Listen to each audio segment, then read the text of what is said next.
E vamos lá, então. Vamos começar aqui a apresentação dessa aula de hoje. Vamos filosofar sobre a arte, não é? Olha só que belo quadro nós temos aqui, tá bom? Vamos lá, não é? Então, o que nós vamos aprender nessa aula de hoje? Qual é o nosso objetivo? Vamos tentar responder aqui essas perguntas, não é? Será que é possível conhecer o mundo através dos 5 sentidos? Quais são os 5 sentidos?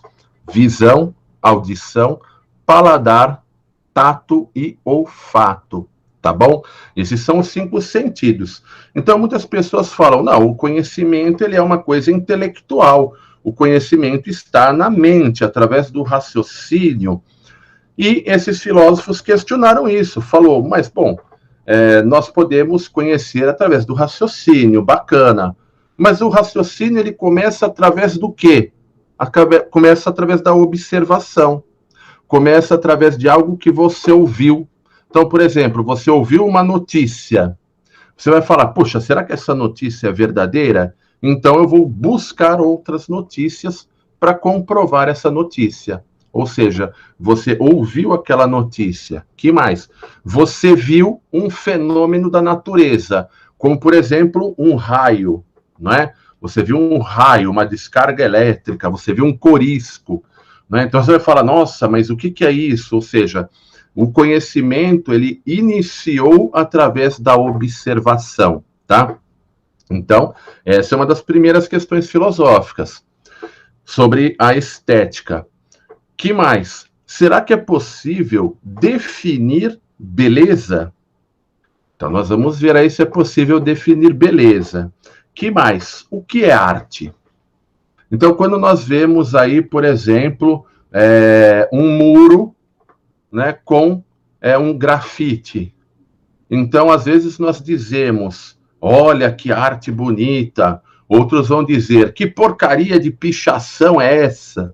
Não é? Então, será que aquilo é arte ou será que não é arte? Será que é uma pichação? Que mais? Então, nós vamos ver aí a diferença entre a arte popular e a arte erudita, tá bom? Vamos ver aí o que é isso. E vamos também conhecer algo muito importante, que é a indústria cultural, tá? E a indústria cultural, muitas vezes, é vista aí pela filosofia como sendo a doença da arte. Porque a arte ela foi criada com um objetivo que era mesmo gerar conhecimento, um objetivo que é denunciar coisas erradas, não é? No entanto, a arte ficou aí na mão de pessoas que querem apenas ganhar dinheiro e usam certos elementos apenas para ganhar dinheiro. Tudo bem por enquanto? Vamos continuar? Bom, então olha só, a palavra estética, ela vem do grego, não é? Então, assim, como nós vimos ali no vídeo, tá bom? É uma forma de conhecimento através da arte, ok? Então, a estética tem a ver naturalmente com o conhecimento através da arte, e nesse sentido, a estética ela é um ramo da filosofia. Olha só que coisa interessante. Vejam bem, alunos, quando nós temos, por exemplo, a matemática também é dividida, não é? Quando nós temos a biologia também é dividida. Você tem a citologia, por exemplo, que é um ramo dentro da biologia. Você tem a bacteriologia, que estuda as bactérias. Você tem a botânica. Então, assim, a biologia ela é toda dividida, a matemática é dividida também, você tem a álgebra aritmética, não é? E a filosofia também, tá? A filosofia também é dividida. Então, você tem a lógica, você tem a ética, a estética, política, metafísica, tá bom? Então, nós temos aí várias áreas da filosofia, e a estética é uma delas, ou seja, como vem aqui do grego, né, a estética, que significa o conhecimento pela arte. Acho que você não sabia disso, não é? Então, vamos lá. O filósofo alemão Immanuel Kant, ele vai dar uma outra definição, assim, semelhante para o que é estética. Ele vai dizer que a estética é o estudo das condições da percepção pelos sentidos. Ou seja, até que ponto nós podemos conhecer através da visão, da audição, do tato, do paladar e do olfato, né? Então, se você quer saber se uma coisa é doce, amarga, salgada, não é? Você tem que sentir o paladar, não é? Então, senão você não tem como conhecer aquele sabor, ok? E lembra que o vídeo citou o Alexander Baumgarten, olha ele aí de novo, utilizou o termo estética pela primeira vez no sentido de teoria do belo e das manifestações através da arte, não é? Ou seja, a arte é uma forma de expressar. A arte é uma forma de expressar sentimentos. A arte é uma forma de expressar pensamentos, tá bom? É uma forma de você mostrar a sua ideia de mundo. Por enquanto, alguém tem aí alguma pergunta? Quem quiser participar aqui pelo chat, ó, pode participar, hein? Quem quiser abrir o microfone também fazer um comentário, tá bom? Por enquanto está tranquilo, então vamos continuar. Bom, a estética, ela pretende alcançar aí um tipo específico de conhecimento, tá? Que é o conhecimento captado aí pelos 5 sentidos. Então, deem uma bela olhada nessa imagem aqui, ó. E já respondendo aí a pergunta do Vitão, né? Será que a música entra também nessa arte? Dá uma olhadinha aqui nessa imagem, veja aí se tem música dentro desta imagem aqui, ó. Será que tem música? Ah, tem música aqui, ó. Que maravilha, hein? Então, Vitão, você que fez aí essa pergunta, olha aí, a música, ela é arte sim, tá bom? Mas, daqui a pouco nós vamos falar sobre indústria cultural.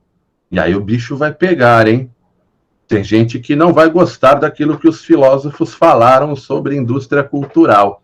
Então, olha só, a estética, ela vai trabalhar com todas as formas da experiência que nós temos pelo sentido. E a música, ela afeta os nossos ouvidos e a música também nos faz pensar, ok? Então, ela nos leva a um conhecimento, a uma clareza de alguma situação. Então, como exemplo disso, não vou tocar aqui a música, não é? A música do Renato Russo, por exemplo, não é? Que país é esse? Onde ele faz ali um questionamento.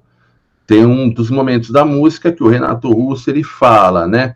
Ninguém respeita a Constituição, mas todos acreditam no futuro da nação. Ou seja, uma hipocrisia total, não é? Ou seja, ninguém cumpre a Constituição, ninguém cumpre as leis. Quando nós falamos, né, o político é corrupto, o político é bandido. Então, mas o político saiu da onde? Do meio do povo. Então, quando ele fala realmente, né, ninguém respeita a Constituição, ele está dizendo o quê? As pessoas tomam multa, as pessoas sonegam impostos, as pessoas, às vezes, no seu trabalho, trocam resultados, não é? Então, o que acontece? A corrupção, ela está em todos os sentidos. E Renato Russo, nessa bela canção, ele denuncia isso, que o problema não está apenas nos políticos lá de cima, mas a corrupção começa entre o próprio povo, né? A partir do trombadinha até o bandidaço, né? Então, a música, como contribuiu aí conosco o Vitão, é uma forma aí de expressar, de fazer você pensar, tá bom?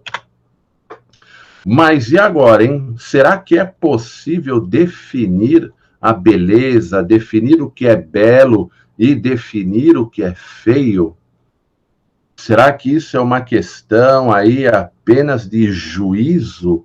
Será que depende de mim? Ou será que é possível um padrão de beleza?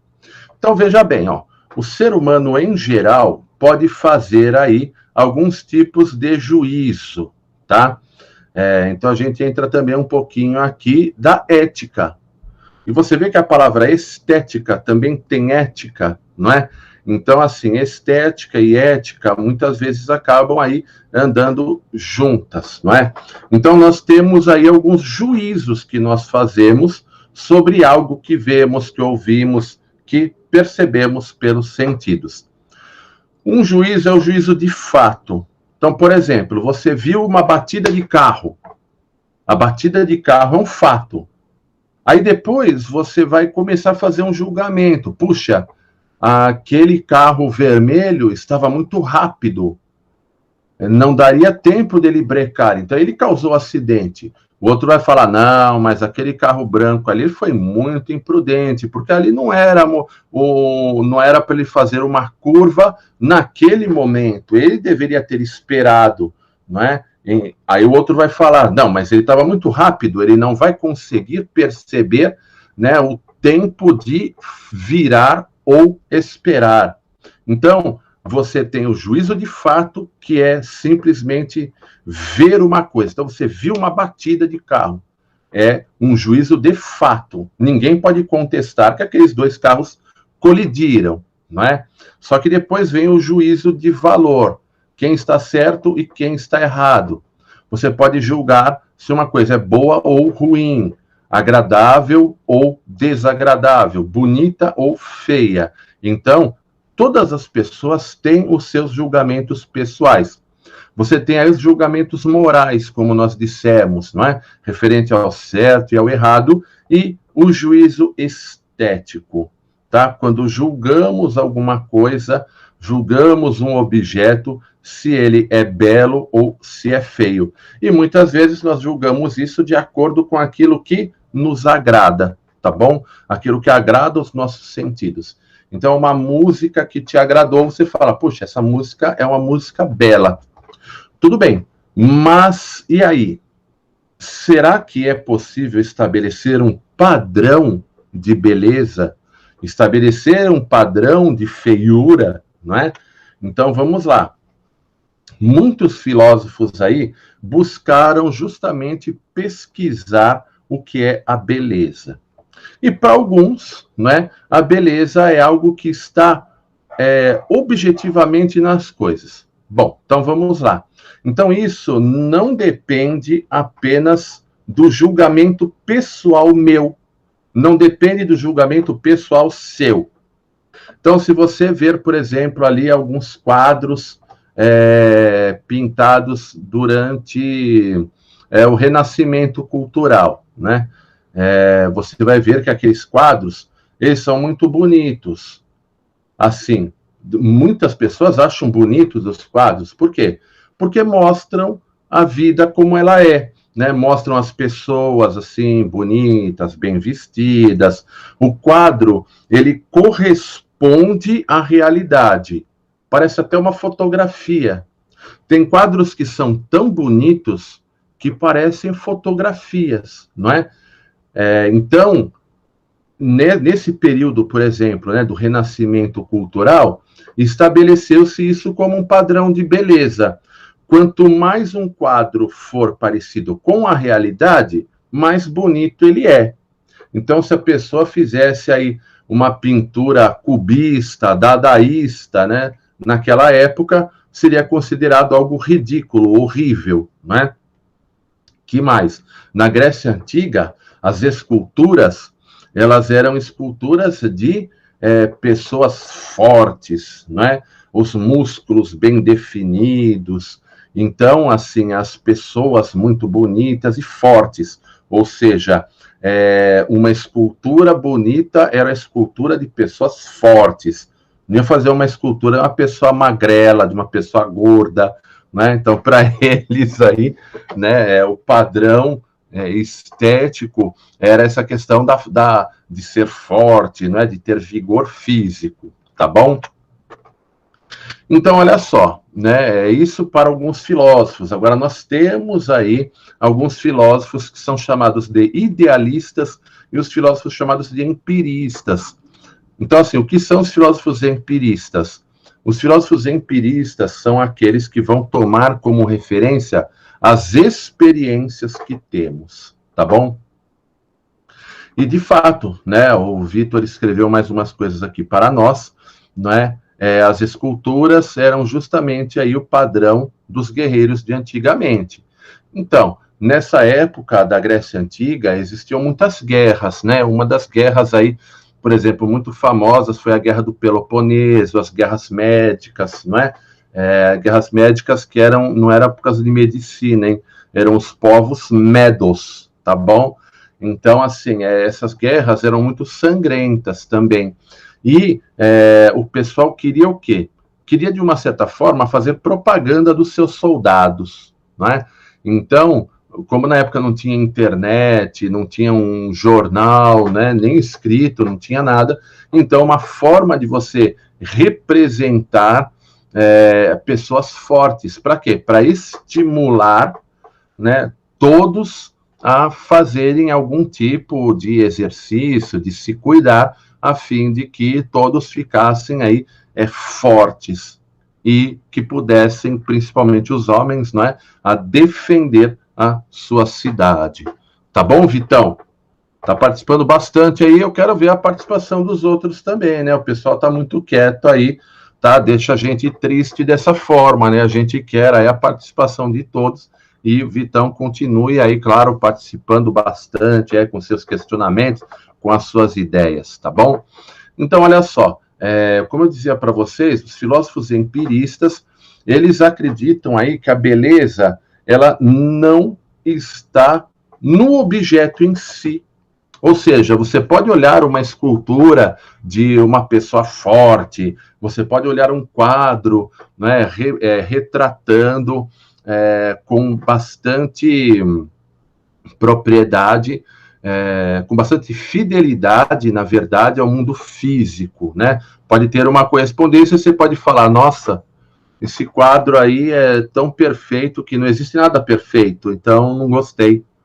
Né? Então, o que acontece? Para os empiristas, como David Hume, por exemplo, né? John Locke, esses camaradas aí, esses filósofos, eles vão dizer, olha, nem sempre algo que é tão bonito pode realmente agradar. Tem pessoas que podem se sentir agradadas por um outro tipo de arte, né?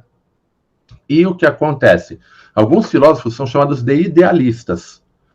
Os filósofos idealistas são aqueles que dizem que a verdade está no pensamento, tá? A felicidade está no raciocínio, não é? Então, por exemplo, para filósofos como o Platão, por exemplo, né? Para o Platão, a beleza é algo que existe no próprio objeto. Então, se a beleza existe no próprio objeto, a beleza existe na harmonia das formas. Bom, vamos lá então, vou dar um exemplo bem prático. Se você chegasse para o Platão e falasse para ele, Platão, o que é uma cidade bonita para você? Ele vai dizer o que, olha, a cidade bonita é aquela que não tem desigualdade social, é a cidade onde tem médicos para todas as pessoas, é uma cidade que tem educação, é uma cidade onde ninguém passa fome. Você vê que interessante? Ele associou, né, Platão associava a harmonia das coisas. Então, você não adianta ter uma cidade que tivesse um belo chafariz, prédios bonitos, e você sai do prédio e encontra com um mendigo, por exemplo, né, pedindo coisas. Ou seja, você tem uma desproporção. Então, na desproporção não gera beleza, o que gera beleza é proporção. E a estética está ligada com a ética, tá? Então, existe sim um padrão de beleza. Para os objetos também. Então, para as aves, por exemplo, né, o Platão vai falar, olha, essa ave aqui é uma ave bonita. Por quê? Porque a ave ela é necessária, né? Porque essa ave ela vai gerar um equilíbrio ecológico. Tá? Então, assim, é um idealista. tá bom? Para os idealistas, tudo tem que vir a partir do raciocínio lógico, tá bom? Será que alguém teria aí mais alguma dúvida, mais alguma pergunta? Olha, nós vamos falar um pouquinho mais sobre esse camarada aqui, né? O filósofo Immanuel Kant.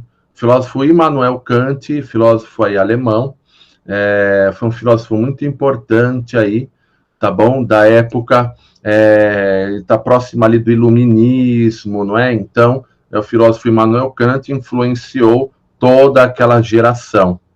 E ele escreveu um livro muito interessante, chamado Crítica do Juízo ou Crítica da Faculdade do Juízo.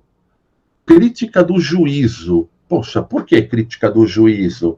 Ele está justamente fazendo uma crítica, falando sobre o funcionamento da nossa mente. Caramba, hein, rapaz, você já chegou a se perguntar como funciona a sua mente? Por exemplo, às vezes você deita na cama para dormir e você lembra de uma música. Mas você não queria lembrar de uma música. Você queria dormir, não é? Você não queria lembrar daquela pessoa. Você não queria lembrar daquela situação. Mas você lembrou. E aí aquilo te atormenta. E a hora que você percebe, por exemplo, você lembrou de uma coisa que você brigou com alguém, sei lá, e você fica até com o coração acelerado. Puxa, você deitou para dormir, lembrou de uma coisa, essa coisa te acelerou o coração e agora você não consegue dormir, e aí começa a pensar em outras coisas. Ou seja, como funciona a sua mente, não é? O Kant, então, ele tentou aí, né, entender de fato como funciona a mente. E, nesse sentido, ele buscou aí estudar também a nossa mente e buscou estudar a imaginação, né? Buscou estudar aí essa nossa capacidade de abstração. Então, por exemplo, você viu uma pessoa, tá? Você viu uma pessoa. Então, você pode imaginar aquela pessoa, por exemplo, de cabelo curto. Ou se a pessoa é de cabelo curto, você pode imaginá-la de cabelo comprido, não é? Isso, né? Porque as pessoas usam o cabelo dessa forma. Se você ver o Kant mesmo aqui, ó, ele está com o cabelo aqui amarrado, ele está com uma coisa no pescoço, né? Tem uns babados aqui, ó. Pô, mas de onde saiu essa roupa? Aí você pode usar de criatividade, né? Você vai perceber que alguém pegou isso aqui, ó, por exemplo, essa dobra aqui da roupa, alguns anos depois, abaixou isso aqui vai virar um terno. Olha só, né? Ou seja, através aí da criatividade, o ser humano vai modificando os padrões estéticos, tá bom? Então, olha só o que diz aqui o Kant, né? Para o Kant, o juízo estético ele não é guiado pela razão, mas ele é guiado pela faculdade da imaginação. Então, quanto mais imaginação, quanto mais criatividade, melhor. Se a gente fosse aplicar isso aí para os dias de hoje, eu acredito que o Kant iria gostar muito aí de ver os filmes de Hollywood, não é mesmo? Os filmes de Hollywood, ele tem muita criatividade. Quem gosta de assistir séries, né? Vê aí que o pessoal coloca situações muito inusitadas. Como, por exemplo, aquela série de bombeiros americana ali, 911, né? Emergência 911, que eu assisti aí algumas temporadas. Acontecem ali situações de realmente muita criatividade. Até eu fui ler a crítica, né, e o pessoal fala que são coisas ali impossíveis, né, de se acontecer. Mas o Kant vai falar, mas essa é a função da arte. Por exemplo, a função da arte não é apenas retratar a realidade em si, mas é ter criatividade, é distrair, não é? Claro que assim, o Kant fala que isso também tem o lado bom e o lado ruim, porque tudo tem que vir com equilíbrio. Se você também só ficar se divertindo e ficar só imaginando coisas que não existem, você acaba ficando louco. Por quê? O que é o louco? O louco é aquele que vive no mundo da lua, que vive no mundo inventado. Então você tem que tomar cuidado, né? Tudo tem que ser feito aí com bastante equilíbrio, tá bom? Acho bacana seguir esse conselho do Kant, hein? Então, olha só, na verdade eu acabei me adiantando aí e acabei falando também o conteúdo aqui desse slide, não é? Então, veja bem, para Kant, né, Kant diz que belo é o que apraz universalmente sem um conceito. Ou seja, para o Kant, a beleza depende da sua experiência pessoal, não de um conceito. Não tem como você criar um conceito e falar, olha, você tem que gostar desse tipo de música, você tem que gostar desse tipo de escultura, você tem que gostar desse tipo de quadro, desse tipo de pintura. Não tem como falar isso. O belo é aquilo que muitas pessoas gostam. Então, ele vai falar, olha, vamos ver aqui, ó, vamos fazer uma exposição de arte. Muitas pessoas gostaram. Então, você teve aí 20 mil pessoas foram assistir àquela exposição de arte. Dessas 20 mil pessoas, 18 mil gostaram, 2 mil não gostaram. Puxa, então é uma coisa bonita. Por quê? Porque a maioria extrema gostou. É que nem lá no YouTube, né? No YouTube você não dá um like. Então, você dá um like quando você gosta, né? E quando você não gosta, então você dá o dislike, não é mesmo? Então, para o Kant é assim também. Se a maioria gostou, então aquele vídeo é bom, por exemplo, né? Claro que na época do Kant, as pessoas tinham um gosto muito mais refinado do que hoje.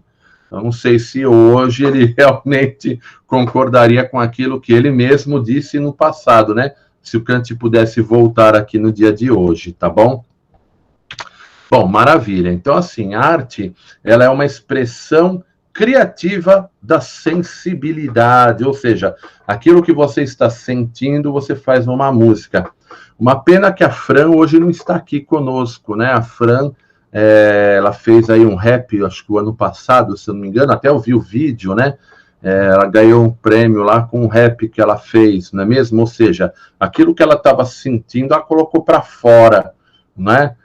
Expressou através aí da sua música, através da arte popular, não é? Então, olha só, a arte nós podemos definir aí como um conjunto de coisas que se distinguem por revelar talento, olha só, né? Um talento para aquele tipo de coisa. Então, umas pessoas têm talento para cantar, outras pessoas têm talento para tocar um instrumento, outras pessoas têm talento para desenhar, né? Eu já vi aí alunos fazerem desenhos, por exemplo, aí com lápis, né? Desenhos fenomenais. E nós temos aí, então, a arte, que é o conjunto dessas coisas, não é, que distinguem por revelar um talento, perícia, porque perícia, a pessoa que faz muito bem feito aquela coisa. Então, ele vai tocar um violão ali, vai tocar com muita perícia, ou seja, com muita precisão, com habilidade, né? A pessoa que é virtuosa e tudo mais. E o que são obras de arte? Obras de arte, o que seria? Seria a música, um livro, né? Esse livro pode ser um romance, uma ficção científica, a pintura, pode ser dança, pode ser poesia, tá bom? Hoje em dia, a sociedade impõe talentos, não é, Vitão? É o que você disse aqui. Isso, a gente vai falar disso daqui a pouquinho, tá bom? Nós vamos falar disso aí mesmo, que as pessoas acabam impondo, e essas pessoas aí, nós vamos ver quem são essas pessoas, tá? Vamos lá, então. Suzanne Langer, ela diz o quê? Que a arte ela pode ser entendida como uma prática de criar formas perceptíveis de modo expressivo através do sentimento humano. Ou seja, é isso, aquilo que você sente, você coloca para fora. Então, eu não falei da música do Renato Russo? O cara estava indignado quando ele fez aquela música Que País é Esse? Né? Ele não tava se conformando com aquilo que ele via e escreveu aí aquela música, não é? Ou seja, colocou para fora realmente aquilo que ele estava sentindo, né? Ele colocou uma música ali, inclusive, né? Uma música assim agitada, uma música, né, que te inspira realmente um espírito de revolta, não é? Então ela te inspira a revolta de fato. Então não só pela letra, mas pelo tipo de música que ele criou, tá? Se der tempo aqui, deixa eu ver que horas são. São 10h57, nós começamos a aula às 10h15, nós vamos aí até às 11h10, 11h15 mais ou menos. Se der tempo, eu coloco a música do Renato Russo para vocês, tá bom? Bom, arte como expressão aí de criatividade e sensibilidade, ou seja, né, dentro dessa definição de arte que nos foi dada aí por Kant, por Suzanne Langer e tudo mais, existe uma prática de criar, ou seja, aquilo que Kant falou, né, criatividade e prática. Criatividade e prática. Então, você pode criar uma música para ser tocada com violão e voz. Só que se você não tem prática vocal, você vai desafinar. Você vai errar o tempo, não vai conseguir cantar junto com o violão. Então, você tem que ter o quê? A criatividade mais a prática, tá? Os dois juntos. Que mais? E as formas perceptíveis. A arte ela se concretiza em formas capazes de ser percebidas pela nossa mente. Ou seja, você até pode criar uma coisa que faça sentido só para você, só que as pessoas às vezes não vão entender aquilo e podem achar aquela sua música, por exemplo, ruim, porque não entenderam o que você quis dizer, né? Então você acabou não comunicando. Então a arte ela precisa ser algo perceptível para os outros também, tá bom? Ou seja, a função primordial da arte seria objetivar o sentimento, de forma que nós possamos contemplá-lo e entendê-lo, né? Senão fica o quê? Fica uma arte só para você, né? E a gente considera o quê? Que a arte, ela não é minha, a arte não é sua, a arte ela é de todos, tá bom?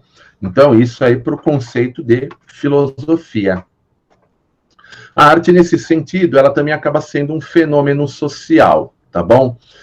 A arte é um fenômeno social. Lembra que nós falamos da música do Renato Russo, falamos da música de Cazuza, por exemplo, Paralamas do Sucesso, então, Gabriel Pensador. Então, nós temos aí a música também como sendo algo que de influência social, porque quer te mostrar uma coisa, ele quer te apresentar a realidade para que você abra os olhos, não é? Então, muitas vezes, aí o artista, ele também exerce um papel social, tá bom? Então, isso que é importante aí que vocês saibam. Bom, vamos lá, né? Então, assim, falando dessa questão da arte como um fenômeno social, a arte como sendo como exercendo uma função social na sociedade, nós temos aí a obra de arte em si, por exemplo, uma música, um quadro, um post, às vezes no Facebook, pode ser também uma manifestação artística, né? Aqueles quadrinhos, charges, também são manifestações de arte. E o público, tá bom? Olha aí essa bela imagem aqui, né? O camarada cantando, o pessoal tirando foto aí, levantando as mãos, cantando junto, ou seja, né, o artista ele tem uma relação com o seu público. Então, a arte ela também pode ser aí uma forma de você se divertir. De que modo? De você sair um pouco da sua rotina, de você fugir de um problema. Pode ser uma forma de protesto, de revolta, tá bom? Então, por aí, tá? A arte, ela também é um fenômeno social. Hugo fez uma observação aqui para nós, né? Fazer alguma coisa na cara, não vai obrigar as pessoas a pensar. Se fazer alguma coisa na cara. Então, não entendi muito aí, Hugão, mas assim, muitas vezes a ideia de certos artistas é justamente explicitar, né? Você pega uma música aí do Gabriel Pensador, por exemplo, ele fala na cara dura, né? Às vezes ele faz até um xingamento a políticos, então, às vezes o camarada aí, ele detona, e às vezes as pessoas ouvem aquilo e falam, nossa, mas aquele político não é tão ruim assim, eu gosto daquele político, por exemplo, né? Então, ele fez a manifestação dele, é o que ele estava sentindo. Muitas pessoas vão gostar, e talvez aí muitas pessoas não vão gostar, né? Agora, sim, não é a música que vai te obrigar a pensar, é você que pode se obrigar a pensar a partir da música. Então, você ouve um funk, por exemplo, você vai falar, bom, o que é que isso me acrescentou? Me acrescentou alguma coisa? Você ouve um rock, isso me acrescentou? Ou você pode simplesmente, eu gostei da melodia, sei lá, e não pensar nada sobre isso. Então, nem toda música é uma forma de influenciar a sociedade. E você vai ser influenciado se você se deixar refletir sobre aquela música, tá bom? Então, isso não depende do artista, isso depende mais de quem recebeu aquilo, né? Então, você ouve uma música, você pode ouvir aquela letra e pensar sobre ela. Então, você vai ouvir uma letra lá do Gabriel Pensador, você vai falar, puxa, deixa eu conhecer mais sobre a política, né? Esse cara tá detonando, tá até xingando todo mundo aí. O Renato Russo também falou sobre política. Será que eu tô por fora? Será que eu preciso saber mais? Ou você pode simplesmente falar, pô, que música legal, que música bonita, mas não tá nem aí, não é? Tá bom, Gão? Acho que eu respondi a sua questão, né? Bom, a arte é um fenômeno universal. Por que a arte é um fenômeno universal? Porque a arte está no Brasil, nos Estados Unidos, na China, na Rússia, na Etiópia, né? A arte está em todo lugar. A arte pode ser expressada também através do futebol, né? Através do esporte em geral, tá? Você pode também expressar quando você faz um drible da hora, né? Então, isso também é uma forma de agradar as pessoas. O esporte ele também pode ser arte. O esporte não necessariamente é só competição, tá bom? O esporte pode ser arte também. Maravilha? Vou dar uma corridinha aqui agora porque tem muitas coisas e o tempo nosso está estourando, tá bom? Olha aí as mãos das crianças aqui, né? A gente fala assim, a criança está fazendo arte, não é? Às vezes está mesmo, às vezes a criança está aprontando, né? Algumas vezes a criança está fazendo arte, não é verdade? Então, assim, existe idade para fazer arte? Olha, a princípio não, né? Uma criança também ali, ao pintar uma casa, ao pintar ali o papai, a mamãe, né, com aquele desenho bem simples, parecendo uma pintura rupestre, né, também é uma forma que a criança está se expressando. Você fala para uma criança, por exemplo, desenha aí como foram as suas férias. E a criança faz aquele desenho simples, né? Ele com as mãos dadas ali, papai e a mamãe, e a vovó, ou seja, está dizendo que eu fui visitar a vovó, né? E nós fomos fazer uns passeios. Então, a própria criança também manifesta aquilo que foi bom, né, durante as férias, por exemplo, através aí de desenhos, tá bom? Olha só o que disse Friedrich von Schiller, né? Ele propôs aí uma educação estética. E você pode ver que você na escola tem educação artística, não é? Olha só, por quê? Porque a arte ajuda você a desenvolver a sua criatividade. Então, quando você for trabalhar, por exemplo, você vai precisar talvez de criatividade naquilo que você for fazer. Então, você tem que ser estimulado. Por isso que você tem a educação artística. As aulas de educação artística não têm o objetivo de tornar você um cantor, um ator de teatro, um pintor, um escultor. Ela tem o objetivo de estimular você a ter criatividade, de te estimular a criatividade. Tá bom?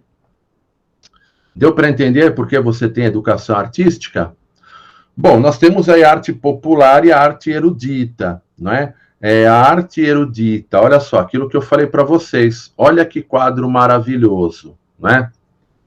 Deixa eu tomar uma água aqui. Agora secou a garganta.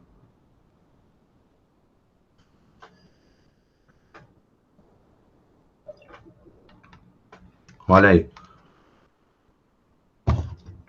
Olha que quadro lindo, ó. Olha só, até a sombra do chinelo, ó. Esse quadro aqui, ele parece, de fato, uma fotografia, né?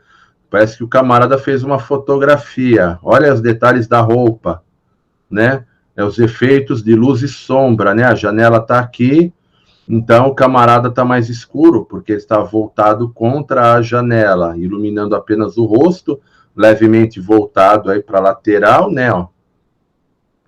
Olha só o candelabro. E se nós pudéssemos dar um zoom aqui, nós veríamos que o espelho está refletindo eles mesmos, tá? Esse quadro é um quadro do pintor Jan van Eyck, e é um quadro muito bonito nesse sentido de expressar com fidelidade, né, um fato aqui desse casal, né? Olha só o gatinho aqui, não é? Ó, perfeito, né? Então, ou seja, a arte erudita é uma arte de perfeição. Você bate o olho, é muito difícil alguém não gostar, né? Porque é muito perfeito, ó, é muito voltado para expressar a realidade, né? Ó, o chapéu, os detalhes aqui do lustre, não é? Ou seja, a sombra do gatinho. Então é muito perfeito. O que mais? Olha só essa escultura aqui, a Pietà, né? Essa escultura que chama Pietà, né? Seria Maria segurando Jesus após ser tirado da cruz. Olha o detalhe aqui dos nervos, do músculo. Olha só, a roupa, né? Ó, aqui o manto para envolver Jesus, a expressão de Maria, né? Então você vê uma perfeição, isso é uma arte erudita, porque a arte erudita ela busca a perfeição, tá bom? E aqui também a orquestra sinfônica, né? Então você ouve aí uma música de Johann Sebastian Bach, Beethoven, Mozart, Vivaldi, né? São as músicas eruditas, as músicas clássicas. Por quê? Porque são músicas aí de um gosto mais erudito, até porque é muito caro também você ir assistir um concerto de música erudita, né? Se bem que se você for ver também um show de rock, muitas vezes é muito caro também, mais caro até do que um concerto, tá bom? E a arte popular, né? A arte popular, aí, olha só, né? Aqui uma expressão de arte popular, tá? Aqui, ó, nós temos aí um grafite, ou será uma pichação? Bom, eu vou responder para vocês já imediatamente, né? Quando que um grafite ele é realmente arte ou ele é pichação? Quando ele é autorizado, então ele é arte. Quando ele não é autorizado, virou pichação, tá? Porque ninguém pode sair por aí pintando a parede das pessoas, né? Sem autorização prévia delas, tá bom? Então, se você pediu autorização, então você tem a arte. Se você não pediu autorização, você virou bandido, tá bom? Vira uma pichação. Olha aí o pessoal, né, fazendo aí um street dance, né, dança de rua. Então, embora estejam todos juntos, ó, cada um está executando um tipo de movimento, ou seja, normalmente o street dance aí ele não é marcado por sincronismo, mas justamente por cada um fazendo um movimento diferente, né? Aí o Vitão falou, né? Pô, mas e aí? E o grafite? Ele não deixa de ser uma arte? Ele pode até ser uma arte de fato, só que quando ele não é autorizado, aí você corre o risco de virar bandido, né? Esse é um dos problemas aí. Não sei se seria um problema, porque muitas pessoas não gostariam de ter uma imagem dessa, né? Uma imagem dessa aqui, por exemplo, pintada na sua parede. Tá? Então aqui vai muito daquilo que o Kant falou, né, Vitão? Você pode gostar disso. Talvez você fale assim, nossa, eu queria que o meu quarto fosse todo pintado assim. Outras pessoas iam detestar, né? Eu gosto de tudo branco, por exemplo. Um quarto, uma sala, eu gosto de tudo branco. Então eu ia detestar um negócio desse, tá? na parede do meu quarto, por exemplo, tá bom? Então, normalmente também aqui, ó, a arte popular, ela vem da cultura onde você está inserida, né? Então, por exemplo, o hip hop, o funk, essa questão aqui da arte do grafite, ela está muito ligada à cultura de um local, tá bom? Então, o pessoal fala, por exemplo, aí no modo, na linguagem do povo, né? Arte da favela, né? Não que seja arte da favela, porque arte é arte. Arte, na verdade, não tem arte do rico, arte da favela, mas ela é caracterizada assim devido ao ambiente cultural em que você está inserido, tá bom? Por isso, arte popular e arte erudita. Não é no sentido pejorativo também. Não é exaltando a arte erudita e diminuindo a arte popular, de forma alguma, tá bom? E aqui é que a coisa complica. Dá uma olhadinha nessa imagem, né? Olha só aqui a televisão, né? O camaradinha aqui sendo manipulado, olha só. Ou seja, existe aí a chamada indústria cultural, né? A indústria cultural, qual é o objetivo dela? É vender entretenimento. Então, por exemplo, né, o brasileiro, em geral, gosta de funk, por exemplo, né? Vou dar um exemplo, tá? Então, as pessoas gostam de funk. Por quê? Porque muita gente fala palavrão, né? Muita gente fala palavrão, todo mundo gosta aí de uma expressão da sexualidade, não é? Então, a música fala palavrão, fala de sexualidade, então o pessoal acaba gostando. Então, o camarada ali, por exemplo, que às vezes canta o funk, ele nunca estudou música, não sabe nada de arte, não conhece história, não conhece nada. Simplesmente fala palavrão, fala besteira, fala de mulher, de homem, né? E as pessoas pegam e se interessam por aquilo, não é? Então, o que acontece? E aí vem vem uma produtora e produz o cara. E o show daquele camarada fica cheio de gente. Ou seja, é algo que alguém quer ganhar dinheiro com aquilo, né? Não tem uma expressão, não está expressando um sentimento, nada. Está pura e simplesmente falando palavrão, coloca lá mulheres bonitas, carinhas bombados, né? Fazendo movimentos sensuais, e de música mesmo você tem pouco, né? Você tem ali um show, e aí as pessoas também vão lá para conhecer outras pessoas, para ficar, para se aproveitar, às vezes, de uma situação. Então, na verdade, o objetivo daquilo é gerar o quê? É gerar dinheiro para essas produtoras, né? E a pessoa vai e embarca nessa, né? Tranquilo, gosta porque fala palavrão, gosta porque tem pessoas quase peladas, dançando, né? Mostrando partes do corpo. De expressão artística mesmo, você acaba não tendo uma expressão artística, então é puramente a cultura de massa, como é chamada, né? E a indústria cultural, tá bom? Então, olha só, a indústria cultural, ela lucra com investimentos até baratos. Então, você vai aí, às vezes, num baile, sei lá, num show, onde a produção é muito mal feita, o objetivo é apenas o quê? Cobrar ingresso, ganhar dinheiro, explorando essa questão aí do palavrão, colocando aí pessoas com pouca roupa, né, seminuas e tudo mais, para atrair um público. Algo que não traz, muitas vezes, um enriquecimento pessoal e nenhuma contribuição de fato, não é? Porque você vai lá com um objetivo, né, que é o xingamento pelo xingamento, é ver pessoas, não é? Se aproveitar ali de alguma situação, tá bom? Então acaba sendo aí uma mercadoria cultural, né? Uma coisa que não é positiva, né? Olha aí também essas imagens, né? Enchendo aí a nossa cabeça com um monte de coisas que às vezes nós nem precisamos, né? Olha aí, né? A pessoa fica perdida. Olha essa expressão aqui, né? Você vê, isso aqui também é uma arte, ó, tá querendo mostrar alguma coisa para nós. Tá bom?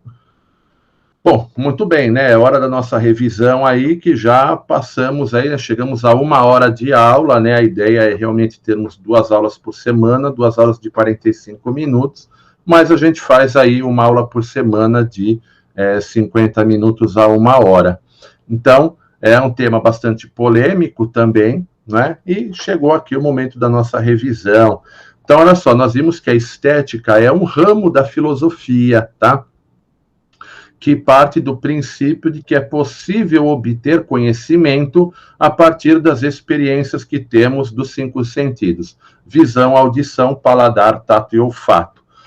Para alguns filósofos, a beleza é algo que está objetivamente nas coisas. Então, para os filósofos aí, idealistas ou racionalistas, né, a beleza está no objeto. Então, não tem como você dizer que aquilo é feio, porque aquilo é necessário, aquilo é harmônico, então aquilo é bonito. Agora, para os filósofos empiristas, como Kant, por exemplo, né, Kant, na verdade, entra numa outra categoria, mas ele está dentro também do empirismo, né, John Locke. Então, para eles é algo pessoal e intransferível, né, a beleza, ela parte do pessoal. E para Suzanne Langer, a arte pode ser entendida como uma prática, é uma prática de criar formas perceptíveis, né, expressivas do sentimento humano. Ou seja, a arte ela tem a função aí de expressar o seu pensamento, de expressar o seu sentimento. Nós falamos um pouco aí sobre a arte erudita, não é? Que é encontrada aí nos museus, galerias de arte, salas de concerto, né, música clássica. Então, não tem como um crítico falar, olha, Beethoven foi uma porcaria, né? Não tem como dizer assim, nossa, Mozart não presta, Johann Sebastian Bach foi um animal. Então, não tem como dizer isso, porque esses caras são gênios, né? Então, não tem como dizer, nossa, que porcaria. Ou seja, a cultura erudita, ela é algo que não depende do seu gosto pessoal. São pessoas já consagradas, e se você não gosta porque não curte esse tipo de música. Mas ninguém pode dizer, nossa, aquilo é uma porcaria, tá? Porque são obras aí consagradas. Você pode não gostar, claro, parte do seu gosto, mas a arte erudita é algo incontestável em sua beleza, tá joia? E você tem aqui a arte popular, que mantém a raiz da comunidade, né? Então, por exemplo, aquilo que a gente falou, a pessoa vive numa comunidade, numa favela, não é? Para que se entenda melhor aí o termo. Então, ela faz a música, por exemplo, vai sobre a violência que sofre, sobre preconceito, ou seja, ela não é uma pessoa que tem muito estudo, às vezes fala palavras de forma incorreta e tudo mais, mas não tem problema. Por quê? Porque ela expressa a sua própria realidade. E, infelizmente, aí nós temos a indústria cultural, cujo objetivo é o dinheiro, eles querem lucrar. E, para isso, exploram, né, o povo, aquilo que o povo tem aí de mais da sua parte mais primitiva, né? Então, todos nós gostamos de comer, de beber, de descansar, não é? Então, a questão da sexualidade. Então, assim, aqui, não só no Brasil, mas em outros países, né, o pessoal gosta muito aí de palavrão, de pessoas seminuas, não é? Então, a indústria cultural acaba lucrando com esse tipo de coisa. Tá joia? Bom, aqui as referências, né? Eu usei esse livro aqui, principalmente, do Gilberto Cotrim, que é um livro que tem até ali no Google Classroom, tá bom?